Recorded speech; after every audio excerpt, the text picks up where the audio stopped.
Minecraft gives you an infinite list of tools to shape the world around you, but if you want to access that list, you will need a mode of transportation to get yourself around. Walking is usually good enough to survive, but if you really want to go further, you will need something faster. There are a couple of good options, but the Elytra beats nearly all of them. After months of brainstorming, I have come up with some solutions that are for the most part flawless. First though, why did Mojang make the Elytra so overpowered? You just need to fight a silly dragon and craft fireworks, and you can fly. Are they stupid? Not at all.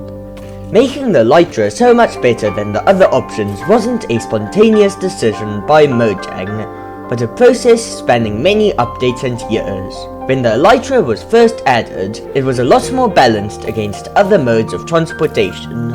Fireworks hadn't yet been added, and minecarts and boats hadn't yet received their massive speed nerfs in 1.13. Iron was also much more common, making railroads far more practical than they are now. Since then, updates have slowly been nerfing other modes of transportation and buffing the Elytra. Now, while it would be easy to say that these changes should just be reversed, this would be totally impractical.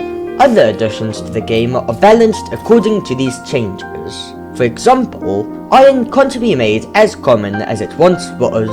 Back then, more redstone items relied on iron. Now, many of the functions of these blocks can be replicated by non-iron using redstone. We use less iron in our redstone, which means it is only fair to limit our access to iron to keep the balance. This isn't working. What if, instead, we nerf the Elytra's speed? That doesn't work either, as it will still easily outperform other methods, sheerly due to the fact that sky travel avoids all of Minecraft's obstacles. Okay, back to the drawing board. If reversing these changes doesn't work, and nerfing the Elytra is ineffective, what can we do? Well, I have devised 4 solutions that each hold merit while providing distinct and interesting outcomes.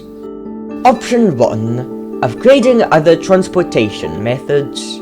This solution is the first to come to mind to many people, and it's easy to see why. Players are constantly complaining about how slow the middle game is, so allowing them more freedom could only be a good thing.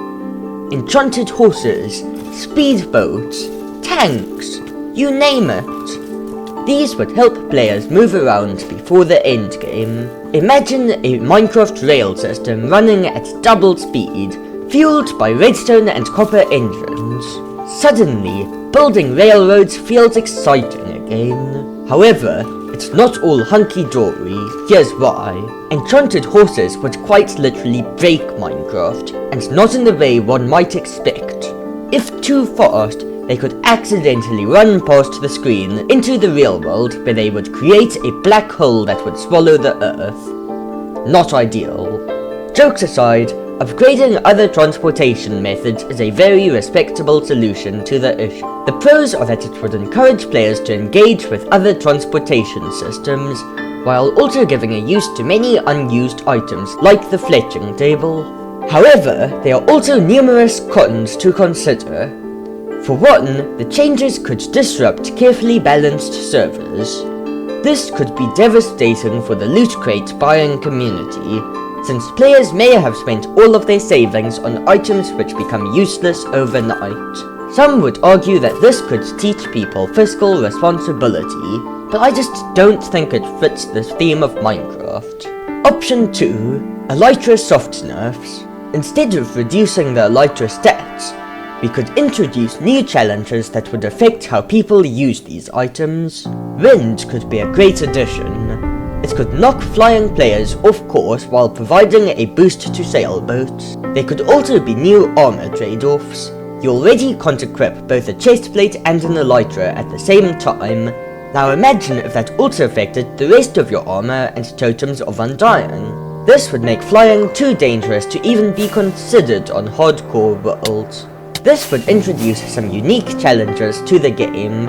I can imagine that this would be quite a controversial change though, since it would fundamentally change the game and how we play it. Mojang would have to balance the nerfs against people's nostalgia, which it has proven time and time again to be incapable of doing.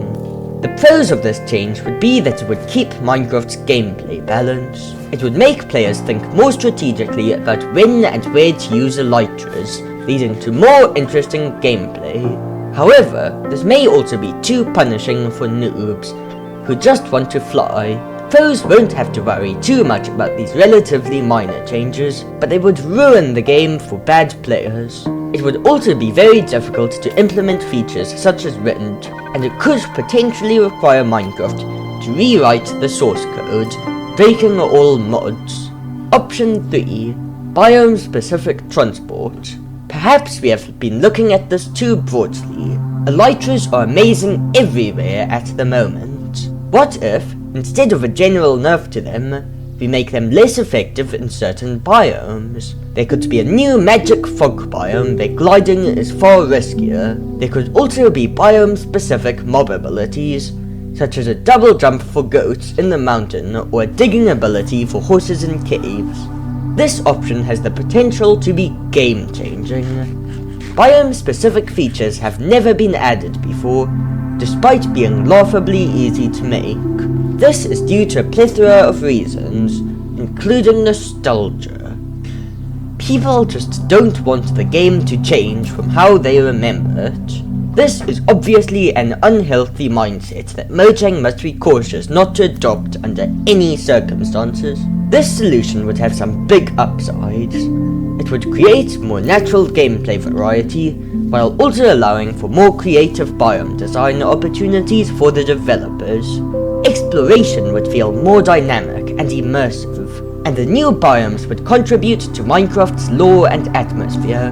However, the downsides are not to be understated. The change could feel jarring and arbitrary to some players due to the new no-fly zones.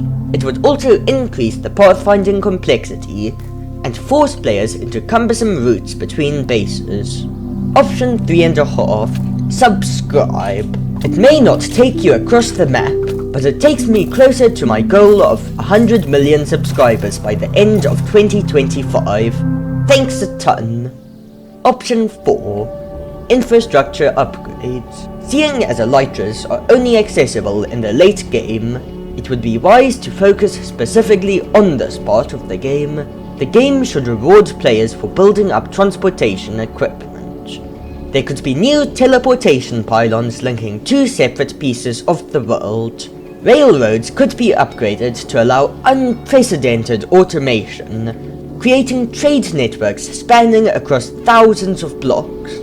Upgrading late-game infrastructure would give resources like iron and copper newfound value. It would also work exceptionally well on multiplayer servers where the trade networks would allow huge metropolises to spring up. The only downsides would be the high costs of such infrastructure. A pair of rings would still be faster than a railroad, and would only lose out when transporting items in bulk. In conclusion, I believe that the fix to Minecraft's transportation problem will require careful consideration from the part of Mojang. Whether Mojang changes anything or not, one thing is clear. Minecraft's transportation system has room to grow, and that journey's just as exciting as the destination.